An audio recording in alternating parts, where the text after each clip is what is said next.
It is now time for Bradford and Brooks, a civil discourse about civil affairs in Bardstown, Kentucky, and around the world.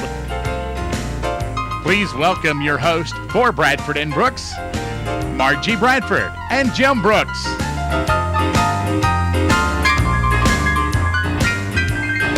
Now, get ready to enjoy a community forum to encourage citizen participation in the political process by the thoughtful discussion of political and civil issues.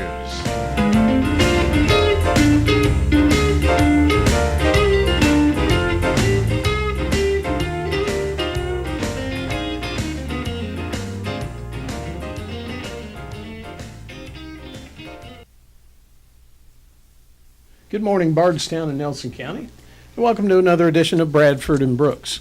Jim Brooks here with my co-host, Margie Bradford. Good morning, Margie. Good morning, Jim.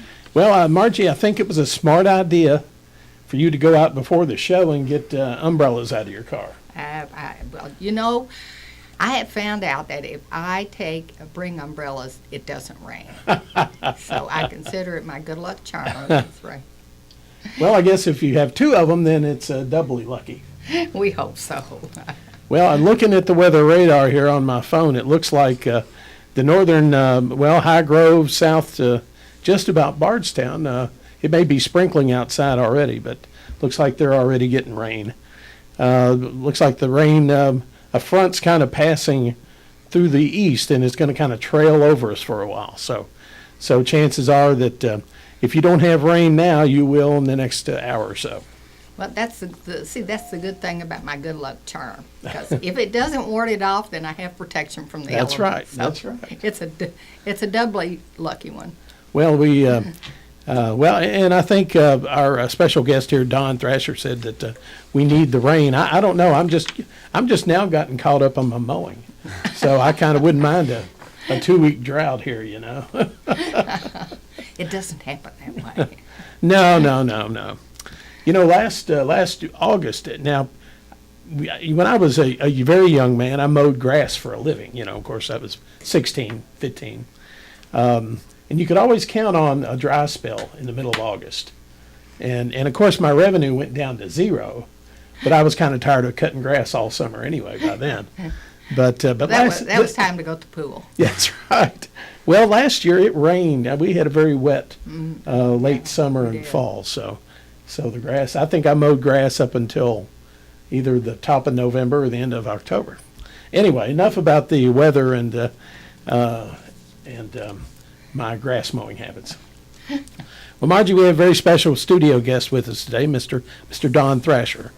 Don is a former GOP candidate for Judge Executive, and currently he's serving as party chairman of the Nelson County Republican Party. Good morning, Don. Good morning, Jim. Good morning, Margie. Good morning.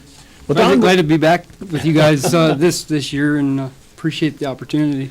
Well, in a different role, and of course, our interest in having you on was the resolution that and this isn't your resolution. It was approved by the county committee. And explain a little bit the structure of what the Republican Party, what the committee is now. Things have kind of evolved under your leadership as chairman. So tell our listeners a little bit about what the committee consists of now. Okay, so pursuant to Republican Party rules, each county is allowed to have a county committee that consists of a co-captain, or a captain, a co-captain, and a youth captain. So there are 3 representatives from each precinct in Nelson County. And previously, we've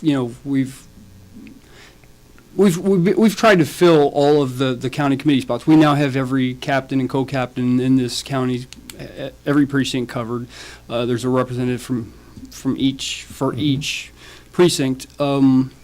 And instead of doing an executive committee, we've chosen just to keep a county committee. Some committees, Margie and I were discussing how the Nelson County Democratic Party does here. They've elected to have a executive committee that's a smaller group that represents their Democratic committee here in Nelson County as a whole. Mm-hmm. So we thought it'd be better to be representative to keep everybody involved and not just have an executive committee making all the decisions. So we've chosen to have the county committee be entitled to vote on everything that the county party does.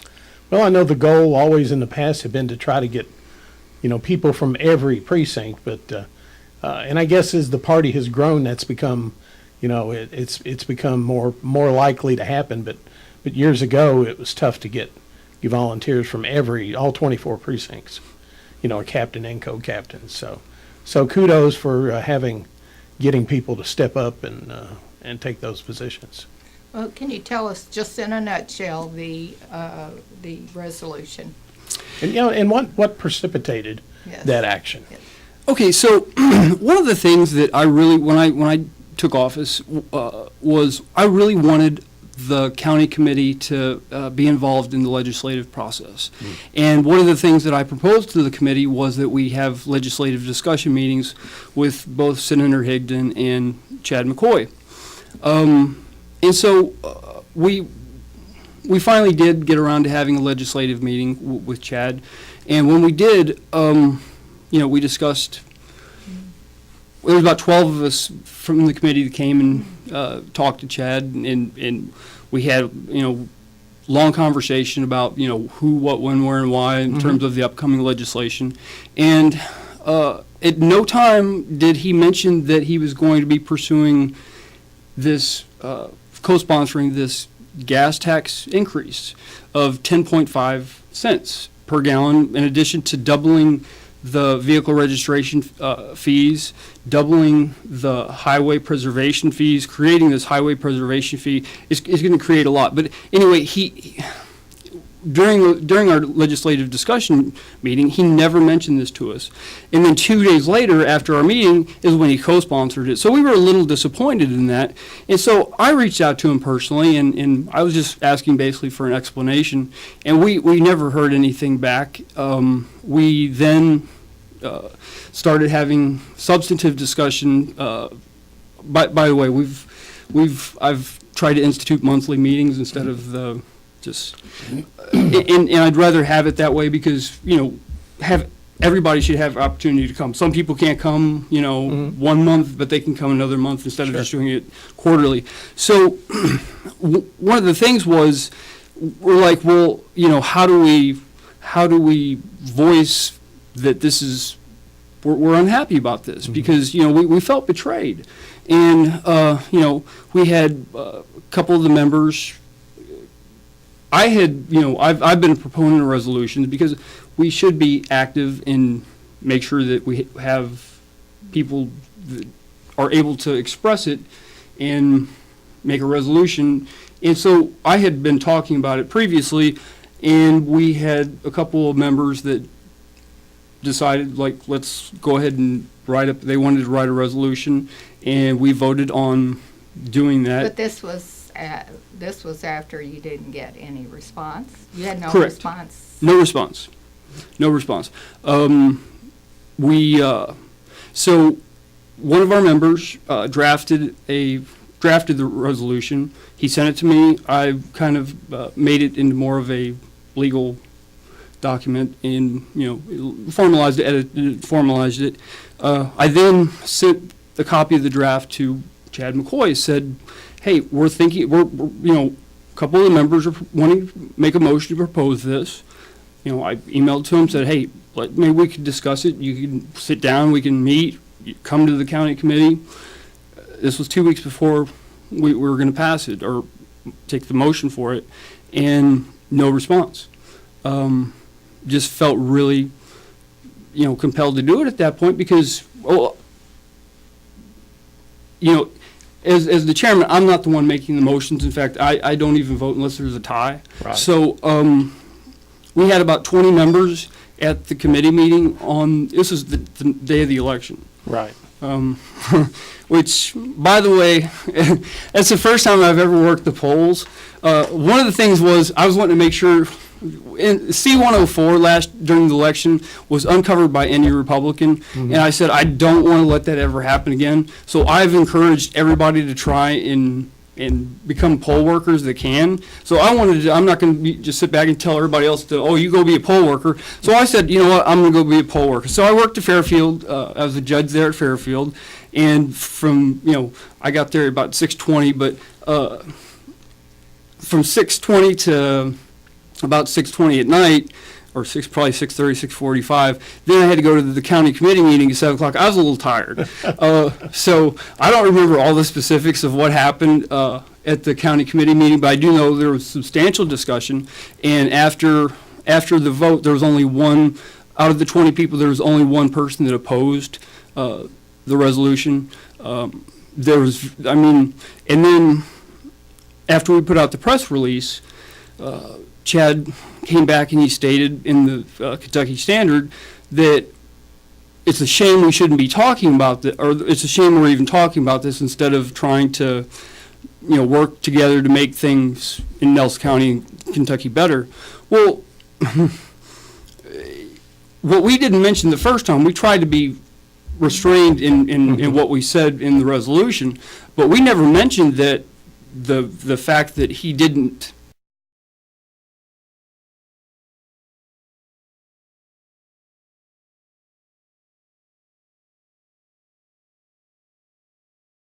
Didn't respond to earlier attempts.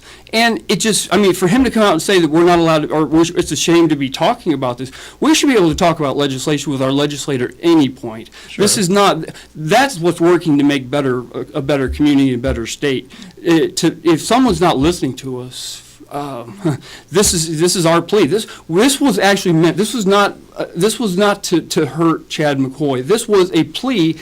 Listen to us. We're your base. Those people in that room that voted for this, there's only one person I know of that didn't vote for Chad McCoy. I voted for Chad McCoy. That's why I'm telling you, this was a plea. Just, hey, we want you to just listen to us. Listen to us. Don't hide things from us. In order for us to work together, we have to be able to have trust. And I want to trust my state rep.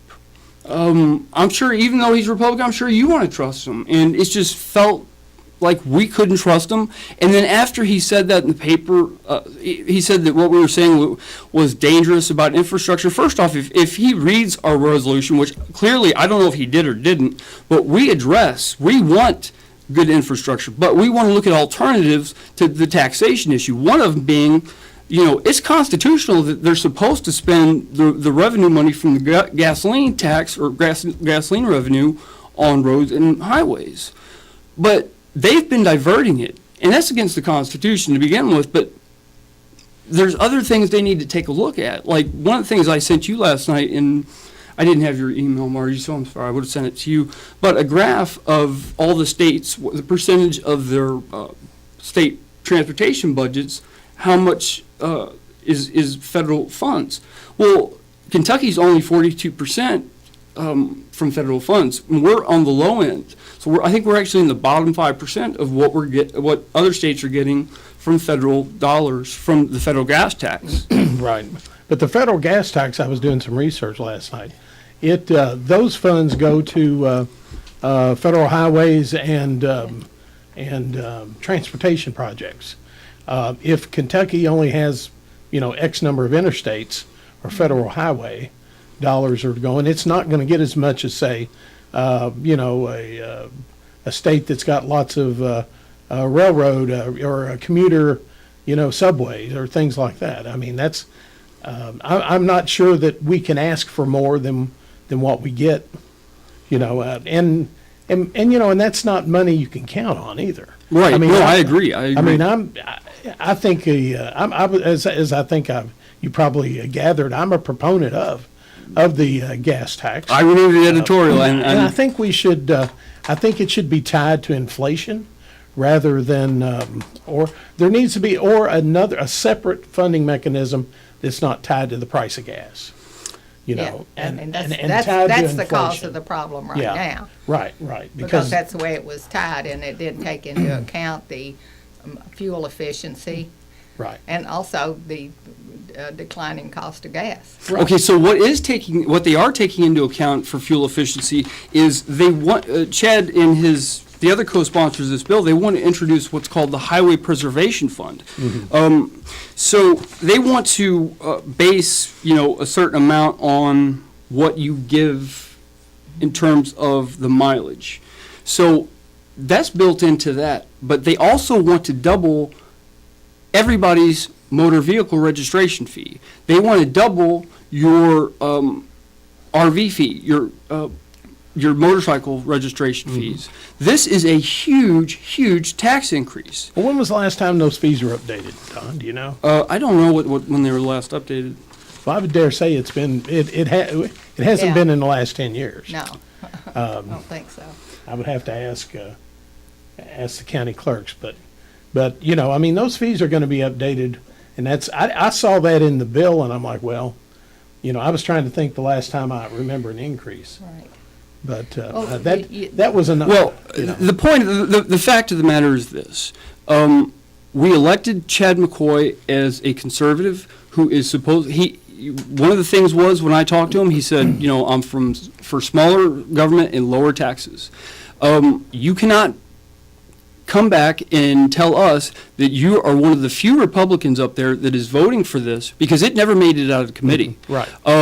So you're going to tell me that you're one of the few Republicans up in Frankfurt right now that's pushing for this gasoline increase, this huge, huge fuel tax increase under HB 517, and you're going to tell me with a straight face that you're for lower taxes? Have you gone over the numbers for the state budget for all the road revenues versus what they're spending and all the waste that have you gone through that? I don't think they have a line item for waste, Don. But you see the point. There is no doubt we need to have good infrastructure in this state. But before you tax us, you need to make sure that money that we're paying out for road fees and for the road tax and for registration fees, you need to make sure that that's not being diverted for other projects that are non-transportation related, as is the case currently. And that's what Do you have an example of that? I think I spoke to one of the state budget director, assistant budget directors, and he's gathering some data for me. It was when I was looking at the Kentucky expenditure of the gas tax revenue, it seemed like the lion's share of it was going to state roads, and then a smaller percentage distributed out to the counties. Yeah, that's statutory, the county portion. Right. Having covered fiscal court for years, the cost of asphalt keeps going up, and with the situation with the gas tax, is that revenue is either flat or declining. Yeah. So you're asking counties, and of course Nelson County's fortunate, at least they have, they've got what occupational tax money they have. But when you're, and I know the city has had the same issue. They don't get as much money as the county does, but they get some money.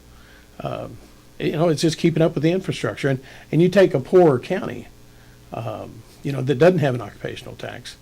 How are they going to keep? I mean, I read a figure that the state has like $1 billion in backlogged road projects. Of course, some of those may be a bridge to nowhere, but you can, if you ask anybody on fiscal court, they could probably point out a lot of projects that really are begging for funding that just aren't. That's just not there. I've been in the fiscal courts with you, and I agree with you completely. The thing of it is, we have a situation where if you give your kid $20 a week for lunch money, and that kid comes back in and the next week and says, okay, well, I didn't get enough to eat this week, Dad, because I went to the movie theater. And he's like, I need $30 a week. I'm like, well, why didn't you spend the $20 for food instead of going to the movie theater? Are you going to give your kid an extra $10? Are you going to give him $30 just so he can go to the movies? You're going to say, hey, start spending the $20 on the stuff we were supposed to spend it on to begin with. That's my point, and that's our point. It's in such a radical move right now, I think, for I think that's why it didn't make it out of the Transportation Committee, because this is a radical attempt to, they recently, this session, they voted to eliminate the $100 million bank franchise tax. So in one fell swoop, in one session, my state representative wanted to eliminate $100 billion, which they did, by the way. They've passed this. They eliminated a bank franchise tax that brought in $100 million into this state that our state is no longer going to be bringing in. So in one fell swoop, you're going to tell me that you're going to take $100 million away from giving it from the banks, and you're going to then turn around and ask for the average hardworking person to make up for it? You could have spent that money on that $100 million on roads and bridges. Instead, you're now coming back and saying, "Oh, okay, well, we want the average person. We want the average person to do this." And another thing that I really find specious is they've really been pushing the proponents of this. Not all the Republicans, because obviously, like I said, it did make it out of the Republican-led Transportation House Committee. But one of the specious things that I find really, really problematic for me is they've been saying, "Oh, well, this bill, HB 517, it's making those electric car people. We're finally getting them, we're finally getting them on, to pay their fair share of road money, because right now they don't pay a gas tax because they have electric cars, so they plug it in." So they're trying to, I think, in order to try and sell this to rural people, they're like, "Oh, we're going to get those electric car people." Okay, but here's the thing. So each bill that is introduced that's supposed to have a fiscal impact, the Legislative Research Commission, the LRC, has economists that they're required to do what's called a fiscal note statement. So if you go and look at the fiscal note statement for HB 517, the total income they want to increase the taxes approximately about $75 million is what they're going to be bringing in from this all these fees they're asking for. Of that percentage, of that number, out of the $75 million, only less than $40,000 is going to be brought in from electric cars. So that argument is just, it's smoke and mirrors. What they're trying to do is they're trying to sell us on, "Oh, well, you know what, this is just to bring equity to everybody, or this is just to bring, everybody on par." $40,000, Marty, out of a $75 million increase is that's not even a drop in the bucket. That's like but here's the other thing. If we allow our state representatives to continue down this road of consumption taxes versus if we keep taxing, like last year, we started taxing gyms, weight loss clinics, dog groomers, services that were not previously taxed. That hurt small businesses. That hurt people paying those things. People that wanted to join a gym or try and lose weight, they now had to pay extra money. And you know what? When every state that has gone to consumption taxes, it's hurt the middle class. It has hurt the lower income people consistently. And we're trying to say, you know what? Enough is enough. Don't take $100 million tax away from the banks and then not do something for the middle class and the lower income people. In fact, it's the reverse of it. What they're doing, they're actually wanting to increase the taxes for the middle class and the lower income people. And it's not fair. And it's a lot of people on our county committee, like I said, voted for Chad McCoy. There's only one that I know of that didn't. Obviously, I haven't asked everyone, but just from the sense that we do not want a state representative that is going to go in there and give unfair tax breaks to wealthy banks, and then turn around after he said he's for less taxes, even if there is everything has been extinguished for in terms of finding ways to fund roads and bridges. If we allow someone to sell us a bill of goods on why he should be elected, and his number one thing was smaller government, less taxes, I'm sorry, we're going to talk about it now. The days of the Republican Party in Nelson County not standing up for people, whether it's Democrats or Republicans, the days of us not standing up for the common person, the average person, is over. We are standing up for the greater good. We are standing up for what's right. We're standing up for if a legislator is elected to office saying that he is going to vote for to make kites free for everybody, he better stick to keeping the kites free to everybody, or we're going to be talking about it. Because you know what? You have to keep your word. When a voter walks into that voter booth, when you select that person, when you select Chad McCoy, you're saying you are putting your faith, your trust in that person to do the right thing. And when that person doesn't do the right thing that you've trusted, what are you supposed to do? You then talk to the person. Hey, what do you plan on voting for? When he doesn't even tell you what he plans on doing 2 days afterwards, I'm sorry, guys. We have no ill intention with this resolution. The committee members, they wanted to work with Chad McCoy. This is not about trying to hurt anybody or we want honest government. We want honest politicians, and we're tired of it. People are tired of it. People have been sold down the river for years and years and years. And you know what? At some point, you have to ask yourself why.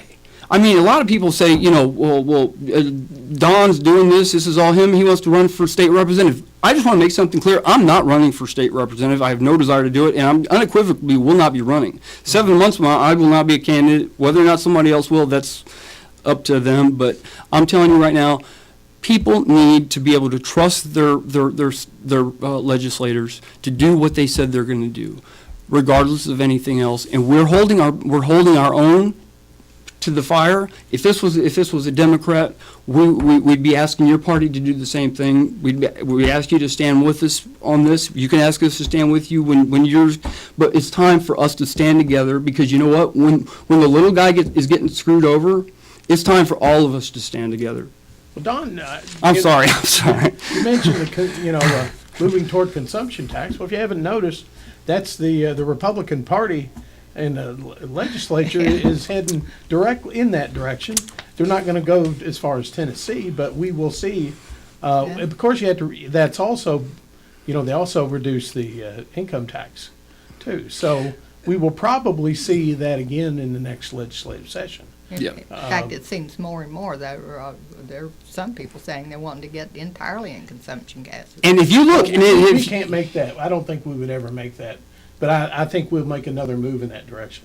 If you look at these, who's doing this? If you had a call-in show and said, "Hey, we want to do a poll on consumption taxes," the majority of the people, the Republicans in this state, would say they are against the consumption taxes. I encourage you to do a poll on the gas tax, but I think our Republican leadership in the House has possibly, gone astray, because I think it does hurt. Consumption tax hurt middle class people and lower income people.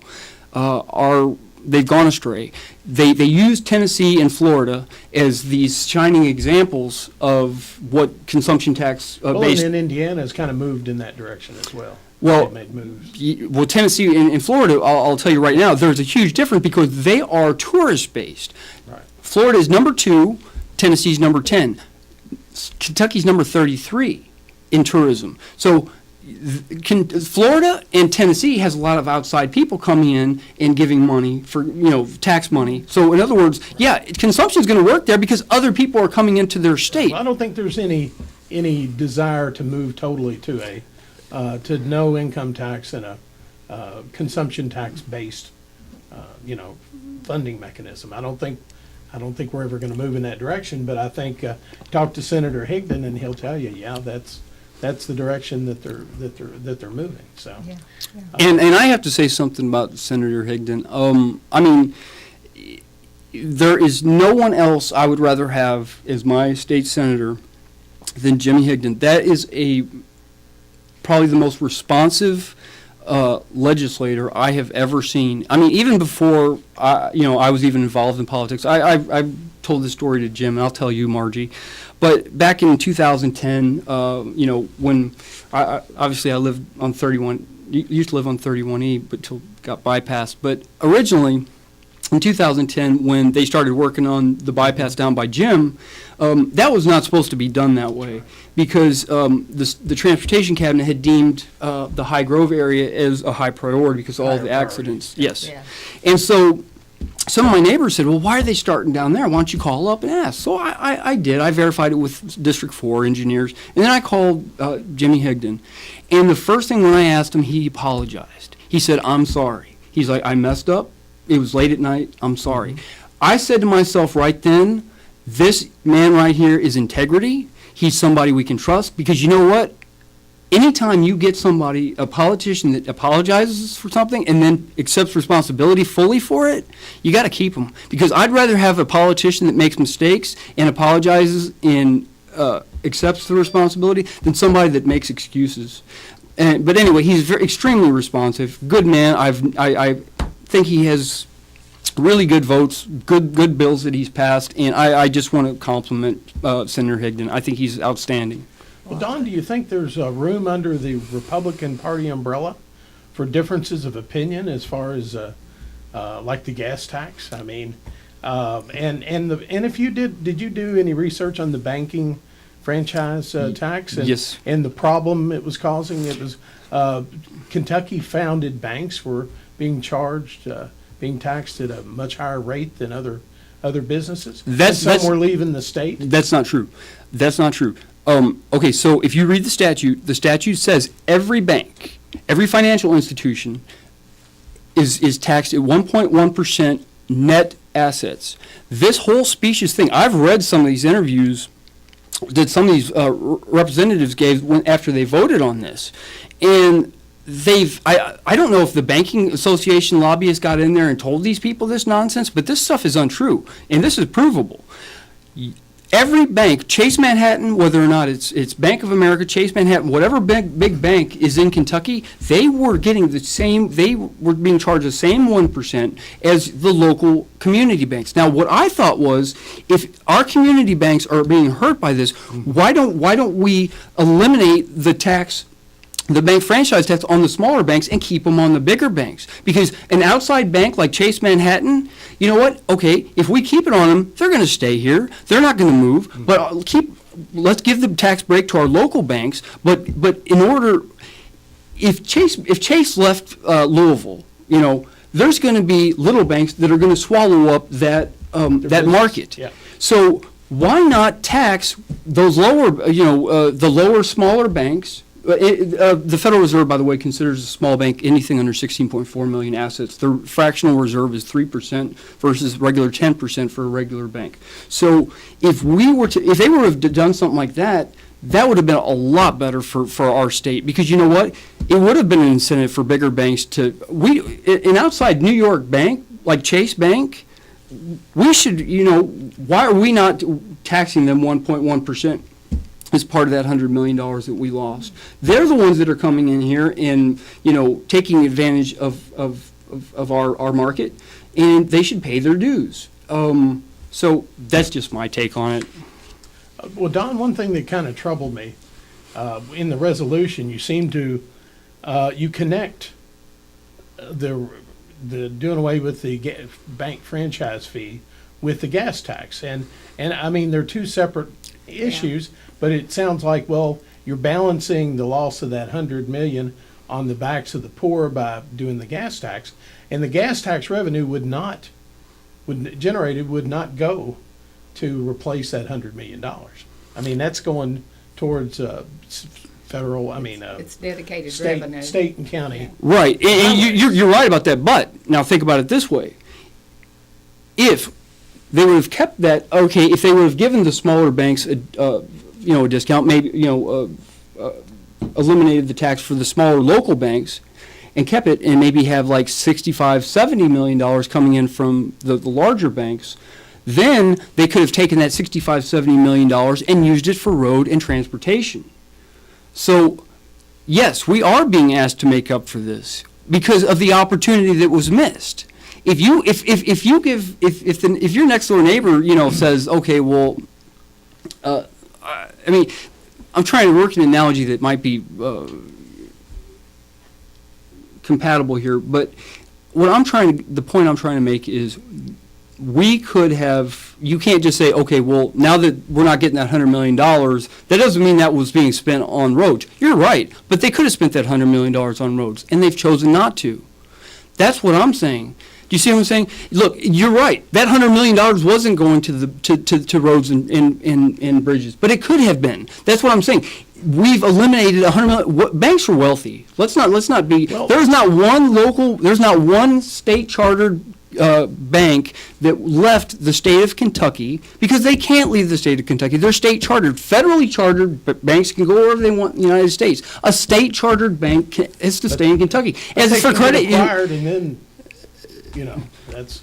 They're getting acquired regardless. I know, but they're getting eaten up. We're Chase Bank. That's the whole point. Chase banks, all these banks are eating up the little guys, and then all banks are going to be owned by some bank in New York at some point. Mm-hmm. So you know what? Is our legislature doing anything about that? No, they're giving a tax break to the Chase Manhattan New York Bank. So my argument was, let's give the local banks a break, but no, they don't want to do that. They want to give Chase Manhattan and every other big bank that donated, by the way, to this lobby group, this Banking Association Political Action Committee, that now has turned around, and they're the ones. I mean, if you read the paper, it even says, this was the banking association's idea. Okay, so let's now our legislature's just become a bunch of stooges for the Political Action Committee. But if you go in and look at their contributions, you'll see why.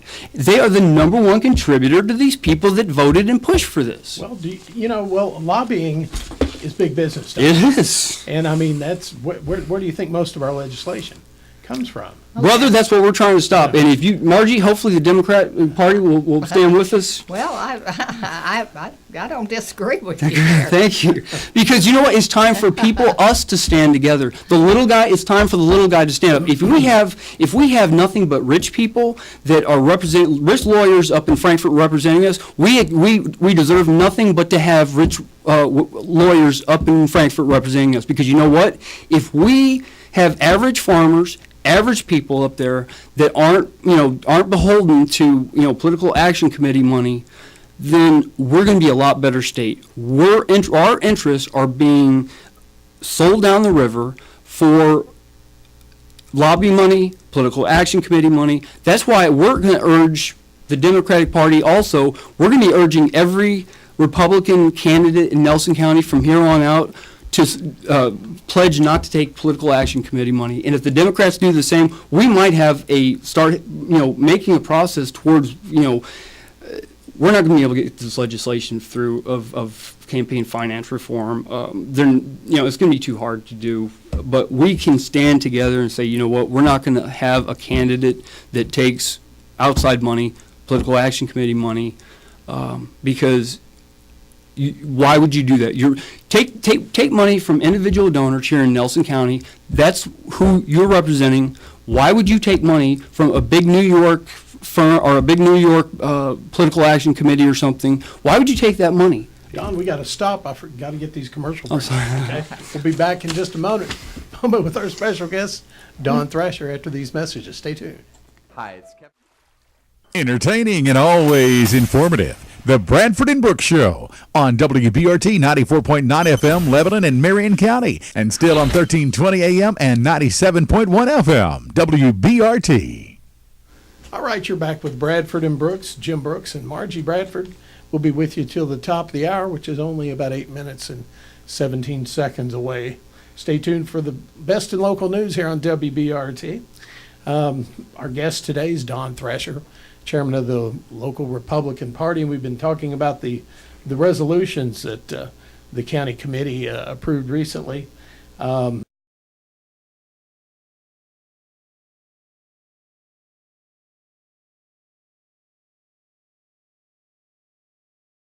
Kind of taking our state representative Chad McCoy to task for some support on a couple of different pieces of legislation, the repealing of the bank franchise fee, and also his support for the gas tax, which, as I have said, I also support.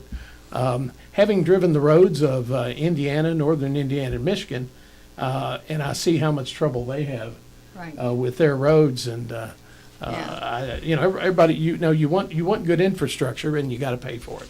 Right. What that boils down to. But Don, do you think these are?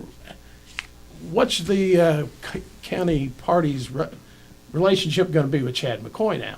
I mean, I don't know what his take on the resolutions were, other than what the quote he gave to the Kentucky Standard. I mean, how do you move forward and mend some bridges here? What did you had reached out to Chad, and apparently a lot of this comes from frustration from not getting any explanations or anything back. Is that right? Well, yeah, and just the simple fact that, I mean, when we did meet with him, he hid this fact from us. I mean, we feel a little deceived. You can't just come in and say, oh, well, I'm for lower taxes, elect me, and then, okay, we elect you, thanks, glad you're going for lower taxes. Then when we have the legislative discussion meeting with